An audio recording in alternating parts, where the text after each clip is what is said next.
Hello students, it is my another lecture of biology for class 12th. We are studying the chapter 4th, that is reproductive health, and discuss the few topic of this chapter. Now in this video we will discuss the next topic of this chapter. So let us start with the new topic. तो new topic इसमें हम शुरू करेंगे MTP. The full form of MTP is medical termination of pregnancy.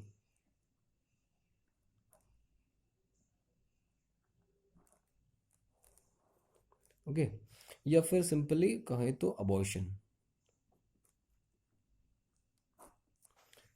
तो basically अगर इसकी definition लिखे तो डेफिनेशन ये है, एमटीपी बेसिकली है क्या, basically is intentional, it is intentional और voluntary termination of pregnancy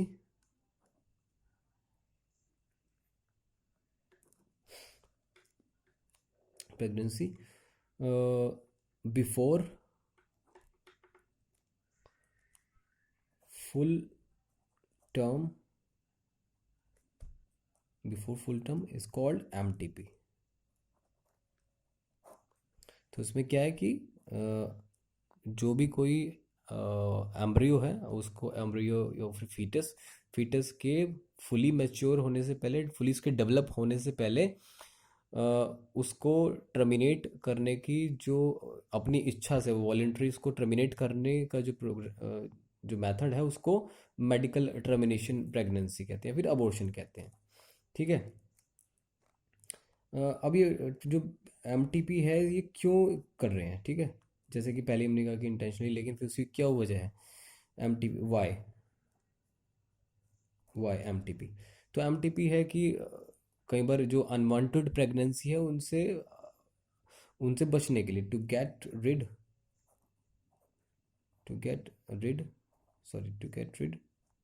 of unwanted pregnancies.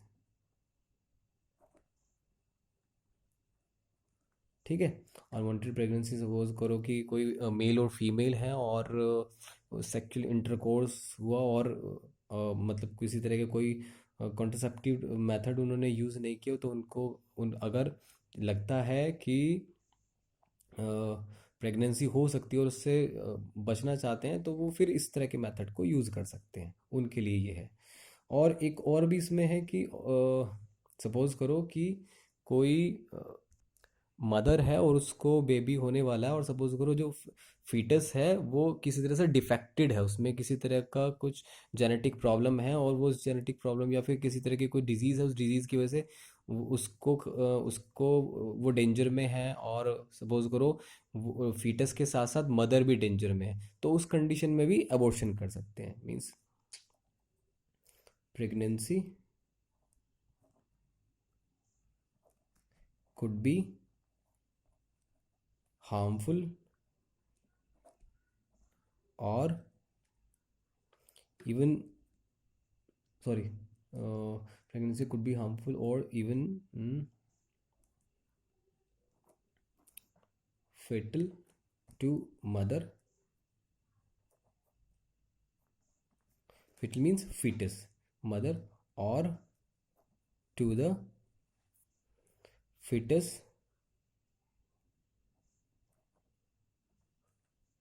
और बोथ. तो मीन्स या तो मदर को या फिर फीटस को या फिर दोनों के लिए अगर वो हार्मफुल है प्रेगनेंसी, तो उसमें हम MTP यूज़ कर सकते हैं. ठीक है. तो इंडियन गवर्नमेंट ने इसको लीगलाइज किया. इंडियन गवर्नमेंट लीगलाइज किया इसको, MTP को, इन 1971. ठीक है. उससे पहले ये लीगलाइज नहीं थी, लेकिन इसमें कुछ रेस्ट्रिक्शन रखी गई हैं. ठीक है, रेस्ट्रिक्शन रखी गई है. एक तो ये कि जो एमटीपी है वो केवल 3 मंथ तक जो है ही सेफ है। अगर इससे ज़्यादा का फिटस हो चुका है 3 मंथ से ज़्यादा, तो फिर ये दोनों के लिए, सॉरी, ये मदर के लिए भी हार्मफुल हो सकता है, उसके लिए डेंजरस हो सकता है। एक और भी है इसका डिसएडवांटेज, ये है कि इससे क्या होता है कि कुछ लोग क्या कर लेते हैं, एमनियोसेंटोसिस के थ्रू जो फीटस है उसका सेक्स पता कर लेते हैं, और फिर जो फीमेल जो बेबी है, सॉरी, जो फीमेल फीटस है उसको अबॉर्ट कर देते हैं। Abort female baby. ठीक है, तो इसके ये कुछ डिसएडवांटेज भी है। चलिए, अब नेक्स्ट टॉपिक है हमारे पास एसटीडीज। ठीक है, एसटीडीज क्या होती है? Basically the disease which are transmitted through sexual intercourse. Transmit through sexual intercourse. ठीक है, तो ये अलग किस तरह की इनको ये जो इन्फेक्टिंग जो एजेंट है उसके बेसिस पे अलग अलग कैटेगरी में डिवाइड इनको करते हैं। जैसे कि कुछ वायरल, यानी कि जो वायरस के थ्रू स्प्रेड होती हैं, यो सॉरी कोज्ड होती हैं। जैसे कि एग्जांपल के लिए एड्स। ठीक है, कुछ एसटीडी वायरस के थ्रू होती हैं, कुछ बैक्टीरियल हैं। ठीक है, some are caused by protozoan and some are caused by fungal infection. ठीक है, अब इसके बाद एसटीडीज किस तरह से कोज्ड होती है, हाउ एसटीडीज कोज्ड। तो जो एसटीडीज हैं बेसिकली सेक्सुअल एक्टिविटी के थ्रू ही ट्रांसमिट कोज्ड होती हैं, कोज्ड बाय सेक्सुअल एक्टिविटी।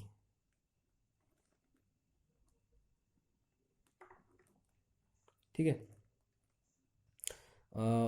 और जो इनके जो एजेंट हैं, कॉजिंग एजेंट जो हैं, वो वायरस या फिर मोस्टली जो हैं वो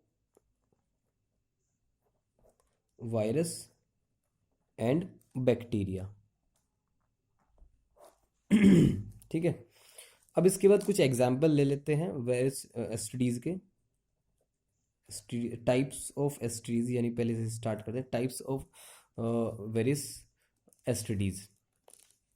अभी जो एसटीडीज हैं इनको एक और नाम भी इनको दिया गया है, इनको these are also known as venereal disease, venereal disease, और इन शॉर्ट वीडी। अब ये क्योंकि रेप्रोडक्टिव ट्रैक्ट में को इन्फेक्टेड करती है, तो इसलिए इनको रेप्रोडक्टिव ट्रैक्ट इन्फेक्शन या आरटीआई भी कहते हैं इनको। ठीक है, चलिए, अब इसमें कुछ एग्जाम्पल कुछ हैं, जैसे कि गोनोरिया सॉरी,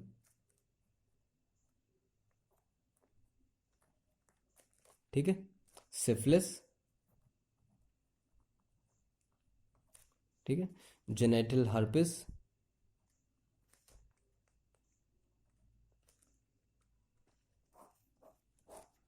और एचआईवी। एचआईवी वायरस है दैट कोज एड्स। ठीक है, कुछ और डिजीज जैसे कि hepatitis B, it is also transmit through sexual activity, or and it is also transmit through the injectable needle, also transmit through injection and during unsafe blood transfusion.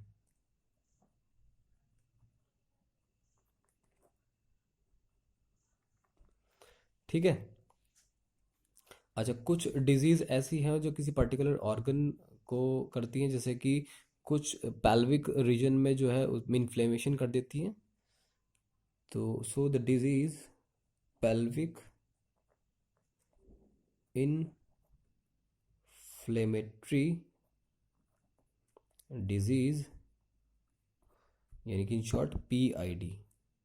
तो जो pelvic reason को infected करती है, inflammation करती है, उनको PIDs उनको बोलते हैं।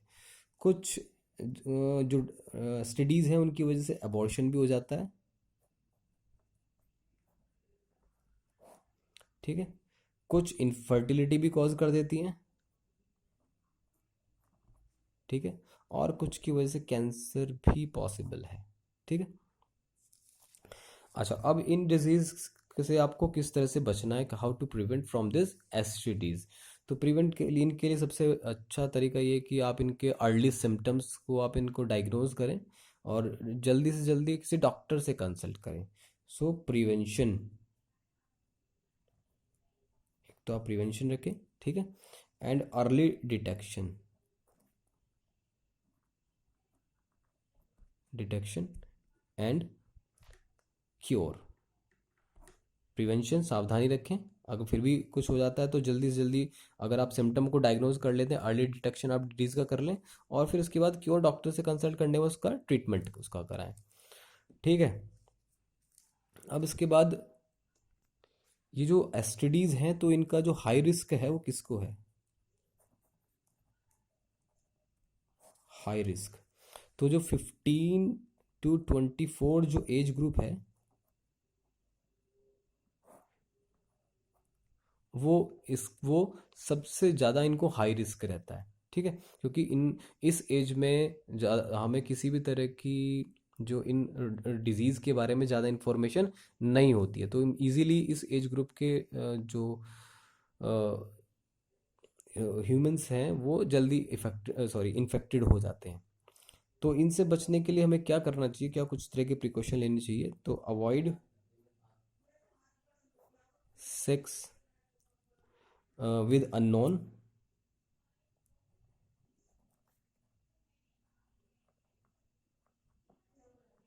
ठीक है। और क्या करना चाहिए? फिजिकल बैरियर का यूज़ करना चाहिए, लाइक कॉन्डोम्स। ठीक है। और डिजीज़ को जो है अर्ली डायग्नोज कर लें, early diagnose disease and complete the treatment.